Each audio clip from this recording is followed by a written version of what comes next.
Hello, everyone, and welcome to this live episode of Langer at the Mic. This live Montreal Canadiens versus Toronto Maple Leafs post-game show.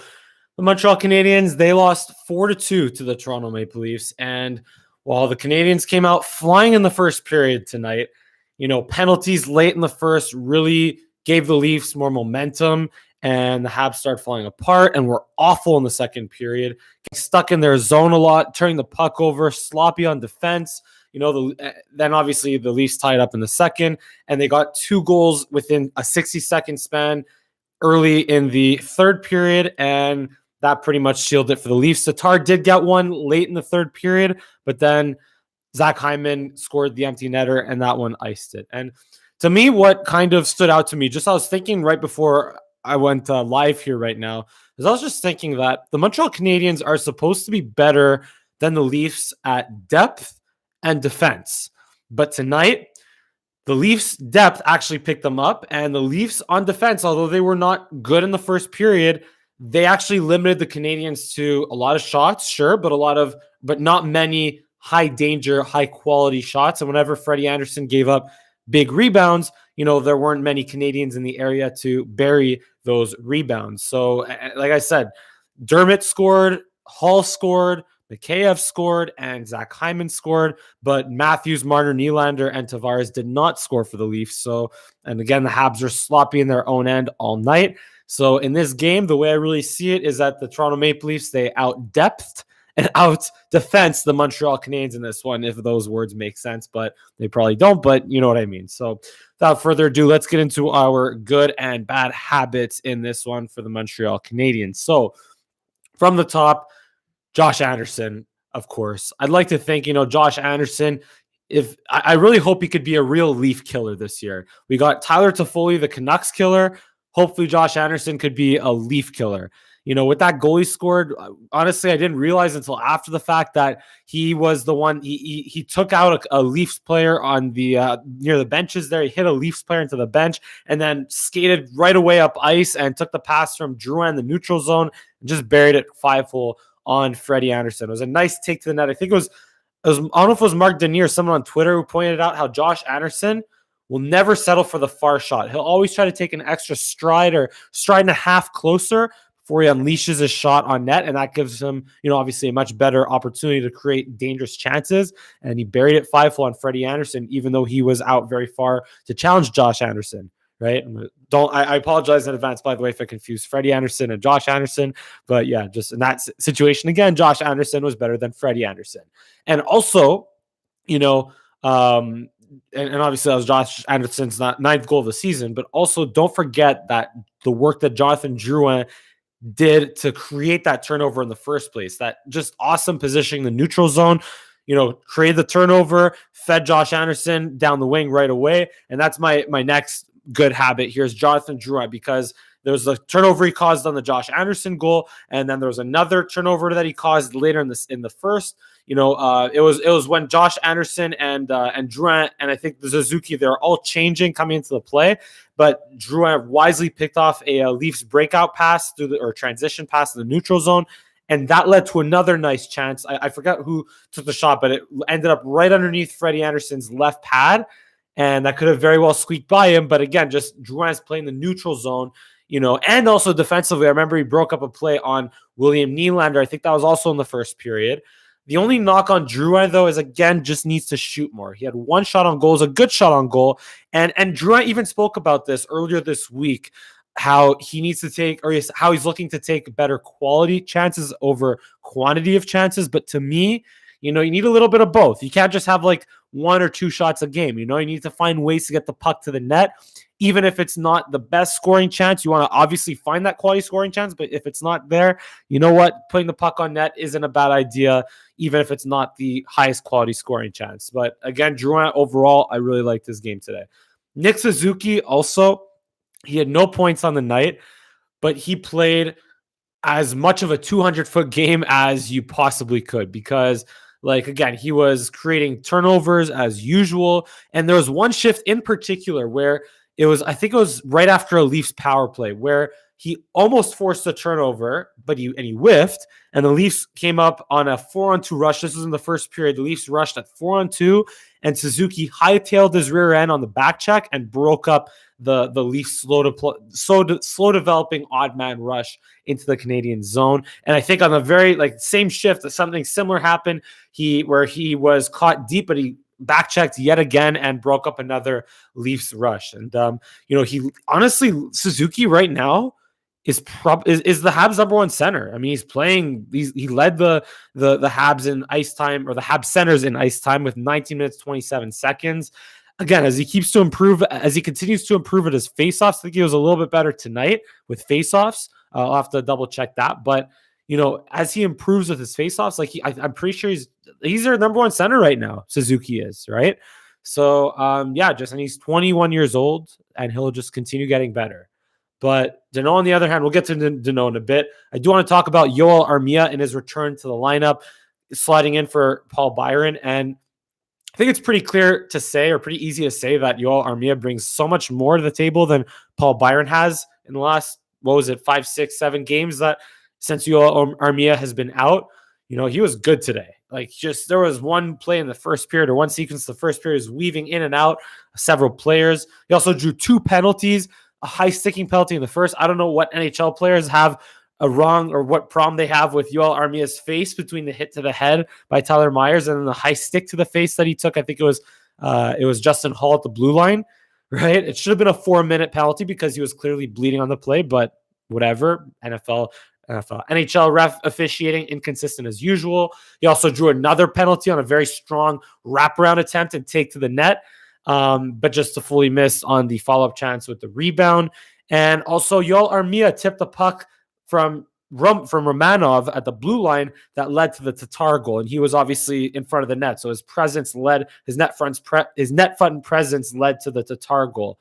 And I thought he had an assist on that Tatar goal, but I checked the score. She didn't officially get credit with the assist, but he played a very, very noticeable 15 minutes, 25 seconds. Yoel Armia did in his first game back since injury. Now, in terms of Tatar, speaking of Tatar's goal, in terms of Tatar, he scored for the first time in over 10 games. And all I'm going to say is, could Tatar have done more tonight? And if not, could he have done more in the last 10 games?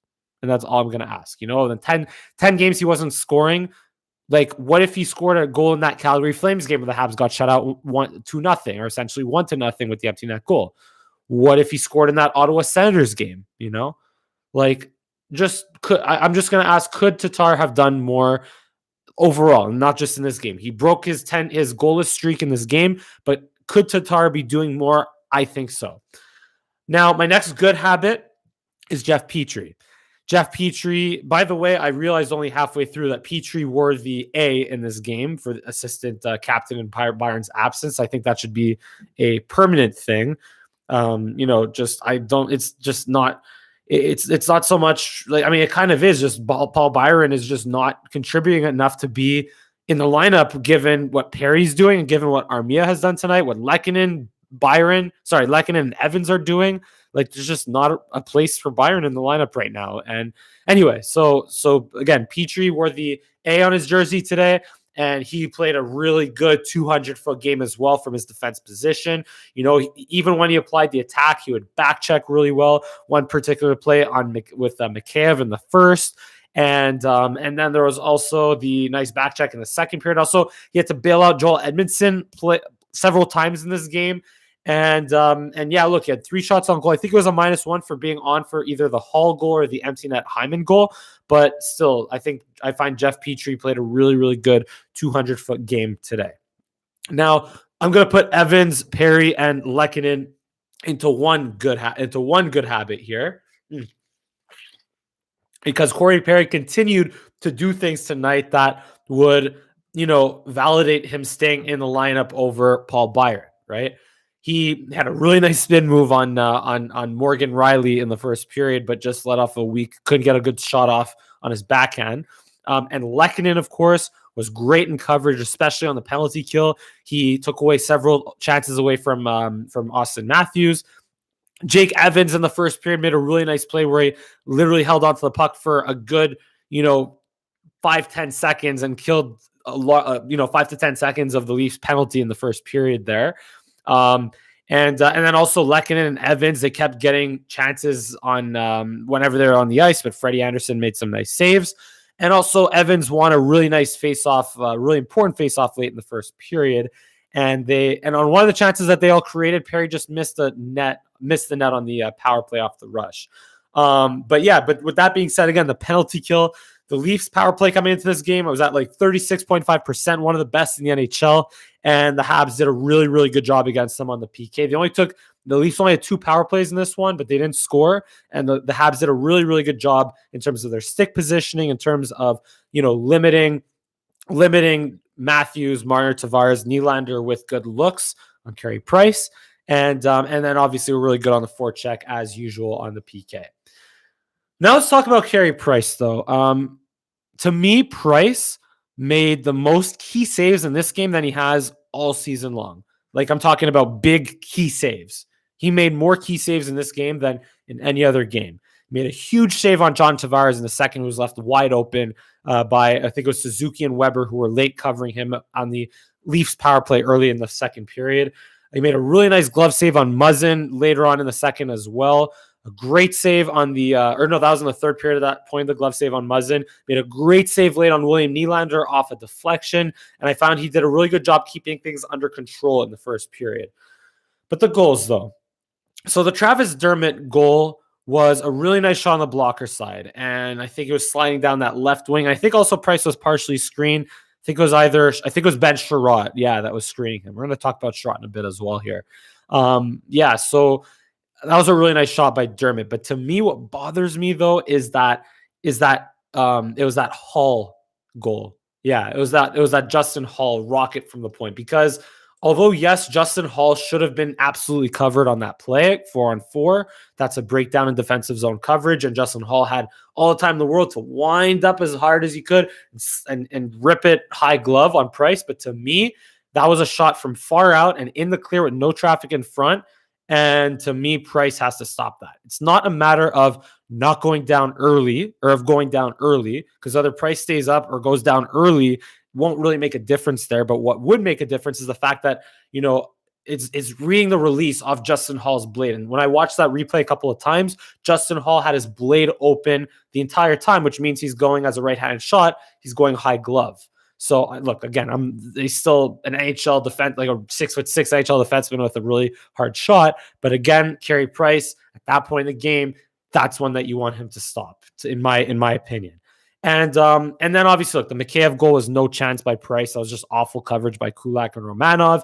And although Price only made really 20 saves compared to Freddie's 33, Freddie Anderson I found wasn't particularly awesome either. By the way, he gave up a lot of rebounds. But Price, like I said, just faced so many high danger scoring chances and stopped as many as he did in this game compared to all season long. But again, just that Justin Hall goal at that point in the game, 1-1, the Habs have just been sloppy. And that's one where it's like, man, Price kind of want to stop that, And with that being said, let's go into our bad habits right now, because this was a loss I spoke, and there are going to be a few here. So look, this is a legit argument here. 4-on-4 play. I mean, look, the Habs gave up 2 goals 4-on-4, and it does go to the Leafs, play to the Leafs' advantage, who have, their star power of Tavares, Marner, Matthews, Nylander, Riley, et cetera, and also Mikheyev speed, right? But again, just defensively, the Habs were just completely awful defensively 4-on-4, and that's what led to the 2 Leafs goals and plenty of other chances. Now, Phillip Danault, let's talk about Phillip Danault here. So there's the one play. He hasn't scored all season, by the way.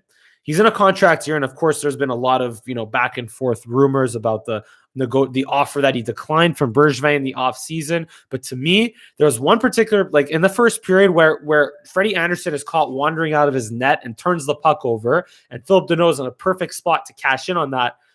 You got to bury that, man. You got to bury that, And I know he's just struggling to score goals right now. But to me, when you're struggling to score goals, and if you are going to be if you're supposed to be this Frank Selke Trophy nominee, this really, really good defensive center, well, play like it.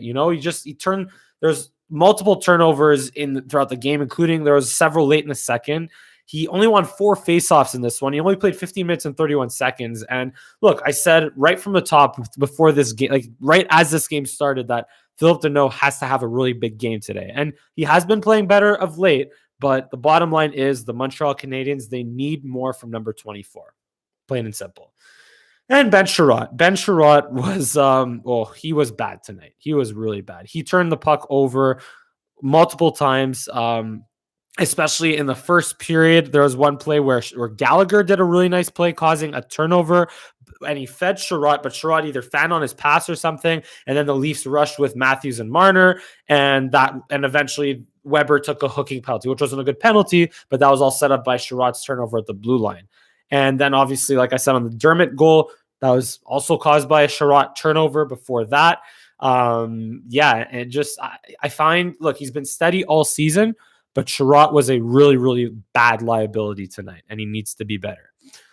Joel Edmondson as well. He also, I found, was just blatant with turning the puck over. There was one moment in the second period where he had time and space. He recovered the puck on his right side in the defensive zone, and he had time and space to make a breakout pass. But it's almost like, you know how in NHL you press the right trigger button by accident. Like that's what it looked like he did. He just accidentally passed it to no one on the right boards, and the Leafs maintained their offensive possession.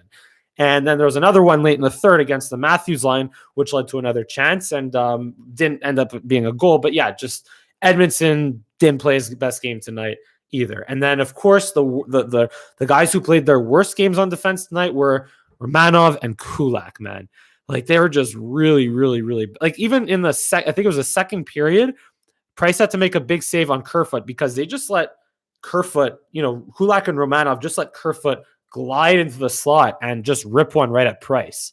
And of course, look, Kulak again, also turnovers. Romanov, who's usually been really good at handling the puck, really good at making those first passes, really good at maneuvering along the blue line with the puck. He turned the puck over at the Leafs blue line the second, and they had like a 2-minute and 8-second shift at one point in the second as well. And then also the Mikheyev goal was entirely just horribly covered by more so Kulak, because Romanov was taking the puck carrier, who I think was, I want to say Mikheyev, Kerfoot, who's the other guy in that line. Anyway, so Romanov went to the puck carrier, but because Kulak was in no man's land, he left. It was Kerfoot as all alone up high as the third guy. And then by the time the puck went to Kerfoot, then Kulak was already way too deep. Like he was basically in Price's crease, and that's where Kerfoot easily fed Mikheyev, who had a wide open net at that point. So again, just horrible coverage on that rush. Shouldn't have been an odd man rush, but should have been much better covered by Romanov and Kulak. And on a 2-on-1, just always take the pass. Always take the pass. Don't even think about taking the man. Let the goalie handle the man. With the puck carrier as a defenseman on a 2-on-1, just cover the pass, or in an odd man situation, of course. And although Romanov got credit with the Tatar goal, with an assist on the Tatar goal, again, just this is a real struggle for them tonight. But look, Romanov has been pretty steady all season. Hopefully they'll bounce back. And then along those lines, again, look, just the play in the Canadiens' defensive zone, man, is just, it's been bad this game. It was awful this game, but it wasn't also very good in the last game against the Ottawa Senators. So obviously, like I said, the turnovers, but also to me, I noticed several times there just wasn't a lot of attention paid to having your head on a swivel. I found like there were so many times where Leafs were able to sneak behind both forwards and both defensemen and forwards and get into open shooting areas. And that could have led to scoring chances as well. So just the Canadiens were really bad in their own zone, again, both in terms of turnovers and coverage. And another thing, like, look, I mean, right now the Habs have what? 2 wins against teams that aren't the Vancouver Canucks, or 4 wins against teams that are not the Vancouver Canucks, which, look, I mean, they're going to play the Leafs. They're going to play the Oilers tomorrow, and they're going to play the Leafs again on Saturday and the following Saturday. So, I mean, I'm not saying the Habs are in a slump right now, but I feel like teams are starting to adjust to them a little bit. They're tightening up and definitely adjusting to the Habs speed in the neutral zone, because they're just not creating those odd man rushes that we were seeing against the Canucks. I mean, again, that could be also a testament of how bad the Canucks were. But again, look, the Habs just have to be better. I'd say the biggest thing the Habs have to fix is their play on defense. Just be better defensively and don't turn the puck over. And just they're getting shots to the net, but get also more higher danger scoring chances, of course. But the good news is, you know what? Austin Matthews did not score in this game, so that's at least a bright side here. And regardless, again, there's the rematch with the Leafs on Saturday and the following Saturday, and of course against the Edmonton Oilers tomorrow night, where we'll probably see Jake Allen.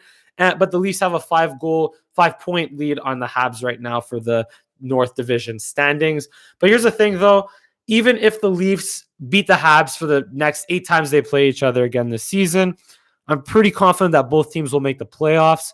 And at that point, anything can happen. So really, each game is just a little ounce of bragging rights, I guess, for either Habs fans or Leaf fans until the next game. But ultimately, the Leafs could beat the Habs 10 times this season, and it won't matter if both teams make the playoffs and end up facing each other, because what happens in the playoffs will actually matter. But hey, let's hope the Canadiens bounce back tomorrow night against the Edmonton Oilers. And yeah, that's all we got here for our Langer at the Mike Habs post-game show. As usual, if you enjoy my commentary and my content, give me a big thumbs up on this video. Subscribe to my channel here. Give me a follow on both Twitter and Instagram at Mike Langer. I'll include that in the description below. And leave a comment, of course, because I like comments, I like interaction, and I like discussion as well. So feel free to leave a comment as well. But most of all, thank you so much for watching this live Habs post-game show here on Langer at the Mic Live. And I look forward to seeing you again next time, which will be tomorrow night, hopefully after a Canadiens win against the Oilers. But yes, have a good night and see you tomorrow.